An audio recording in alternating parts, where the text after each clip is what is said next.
खुलुमबाय लोगोफोर दिनैनि मिनि ब्लगाव बयखौबो बरायहरबाय दिनै जोंनि बर'नि गुदि धोरोम बाथौ धोरोमनि दिनै नैथि फोरबो जोंनिया बाथौ धोरोमावहाय मोनबा फोरबो जायो बिनिनो सेथि फोरबोआ जाहैबाय बैसागु दिनै नैथि फोरबो दिनै आमथिसुवा एबा आवसिया फोरबो दायो बाथौ थानसालियाव फैबाय आङो गामिनि गोथार बाथौ थानसालियाव मिनि ब्लगखौ स्टार्ट खालामलांसै नालांबाय थाब्लानो जाबाय दिनै रेडि खालामगासिनो दङ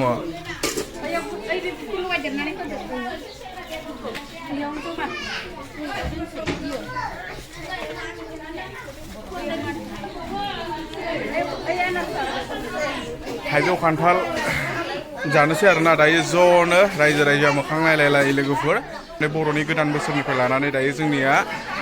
सेथि फोरबोआथ' बैसागु नालाय जोबनानै थांबाय नालाय दायो नैथि फोरबो जाबाय आरोना दायो जोंनिया मोनथाम फोरबो दंबावो आरोना जानो गोनां होमबा लोगोफोर जोंना बोसोरावहाय मोनबा फोरबो जायो जोंनि बर'नि गुदि धोरोम बाथौ धोरोमनि नेमखान्थियावहाय जोंनिया माने मोनबा फोरबो जायो नालाय बेनिफ्राय दिनै आमथिसुवा माने आवसिया फोरबो ओमफ्राय बिथिंजाय खुलुमगासिनो दङ आफा इसोर बोराइ बाथौनाव बोर लागासिनो दङ बोर बान्सा बिगासिनो दङ जाहाथे गावनि साननाय हनायफ्रा अरायबो जाफुंसार जानो हायो